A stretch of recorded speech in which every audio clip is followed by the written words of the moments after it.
폐공장에서 발견된 가짜 시신. 그날 폐공장에서 발견된 건 시신이 아니었다.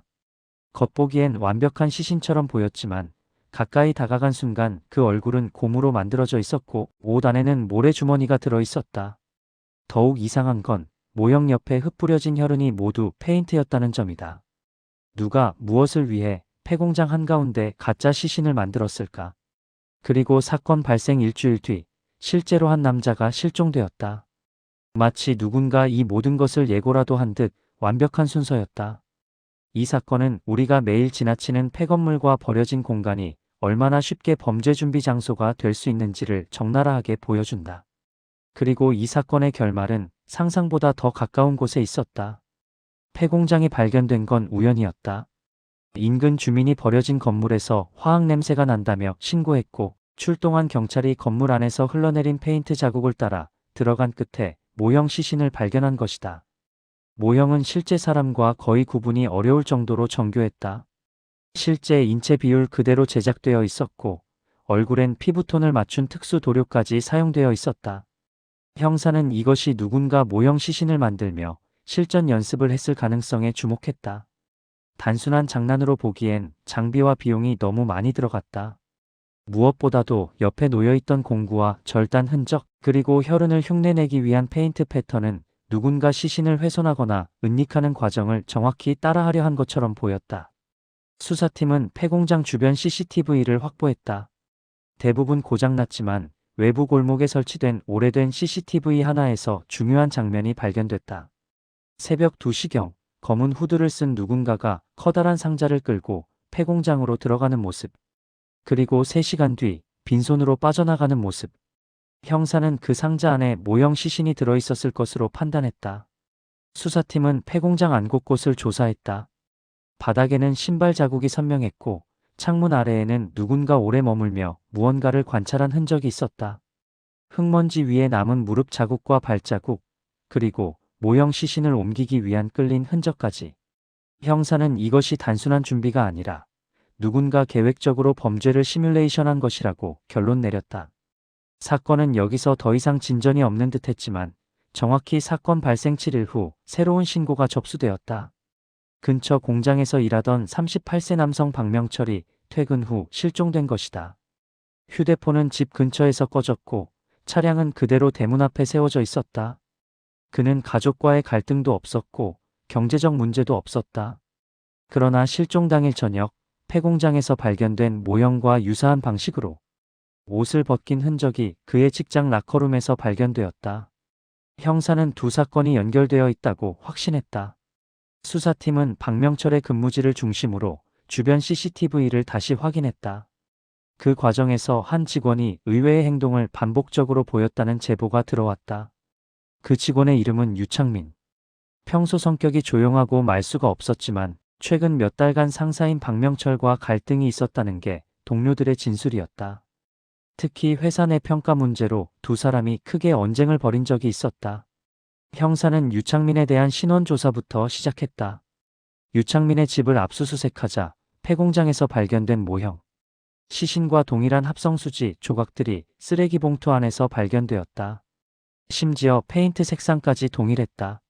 책상 서랍에는 폐건물 구조도를 프린트한 종이, 인체 비율 메모, 그리고 인터넷에서 시신 은닉 기법을 검색한 내역이 저장되어 있었다. 그러나 그 안에서 더 충격적인 물건이 발견되었다. 바로 박명철의 작업복상의 단추였다. 단추에는 미세한 실밥과 함께 일부 혈흔이 묻어 있었다. 형사는 유창민이 실종 사건과 모형 시신 사건 모두 연관되어 있다고 판단했다. 하지만 결정적 문제는 박명철의 실제 행방이었다. 그는 살아있는가, 이미 다른 장소에 감춰졌는가. 형사는 폐공장으로 돌아가 실종자가 갇혀 있었을 가능성을 다시 점검했다. 폐공장의 2층은 오랫동안 사용되지 않아 대부분이 텅 비어 있었다. 그러나 수사팀은 2층 바닥 일부가 이상하다는 것을 발견했다. 먼지 두께가 일정하지 않았고 누군가 최근 물건을 옮긴 흔적이 있었다. 그 자리 아래는 건물 설계상 폐환기실이라 적혀 있었지만 도면은 오래되어 신뢰하기 어려웠다. 형사는 바닥을 두드려 음향을 분석했다. 일부 구역은 속이 비어 있었다. 수사팀은 즉시 절단 장비를 투입했다. 바닥 패널을 뜯어내자 아래로 이어지는 좁은 공간이 나타났다. 그곳엔 헝클어진 담요와 먹다 만 음식, 휴대폰 배터리가 떨어져 있었고 벽에는 누군가 급하게 긁은 듯한 손톱 자국이 있었다. 명백한 감금 흔적이었다. 그러나 거기엔 아무도 없었다. 누군가 이미 피해자를 그곳에서 빼냈다는 뜻이었다. 형사는 유창민의 이동 경로를 다시 추적했다. 실종 당일 새벽 4시 폐공장 인근 도로에서 그의 차가 지나가는 모습이 CCTV에 찍혀 있었다. 차 뒷좌석 창문에는 어두운 천 같은 것이 드리워져 있었다. 형사는 그가 박명철을 다른 장소로 옮겼을 것으로 보고 주변을 수색했다. 그 과정에서 폐공장 뒤편 하수로 근처 버려진 철제 컨테이너 박스에서 미세한 움직임이 감지되었다. 수사팀이 문을 열자 그 안에서 박명철이 발견되었다. 그는 탈수 상태였지만 살아 있었다. 손발은 묶여 있었고 입에는 천이 감겨 있었다. 구조되자마자 그는 떨리는 목소리로 말했다. 그 사람이 연습했어요. 며칠 동안. 모형을 가지고. 피해자의 진술로 퍼즐은 완성됐다. 유창민은 상사였던 박명철에게 오랫동안 괴롭힘을 받아왔다고 주장했다. 실제로 일부 직원은 그 둘 사이 갈등이 있었음을 인정했지만 괴롭힘이라 부르기는 애매한 수준이었다. 그러나 유창민은 점점 피해망상에 빠졌고 회사에서 자신을 내쫓으려는 음모가 있다고 믿기 시작했다. 그리고 그는 완벽한 범죄를 준비하기 위해 폐공장이라는 은신처에서 모형 시신을 만들어 실전 시뮬레이션을 했던 것이다. 그는 박명철을 폐공장 아래 공간에 감금한 후 며칠 동안 범행 완성도를 높이기 위해 반복적으로 연습을 했고 시간이 지날수록 실제 범행이 현실이 되었다. 하지만 미세한 단서들, 모형 시신 조각, 페인트 패턴, 이동 경로, 단추의 혈흔 이 모두 그를 가리키며 사건의 전말을 드러냈다. 결국 유창민은 감금, 살인미수, 범행준비, 특수협박 등의 혐의로 체포되었다. 피해자인 박명철은 치료 후 무사히 회복되었다. 폐공장은 이후 철거되었고 사건은 지역사회에 큰 충격을 남겼다. 수사팀은 말한다.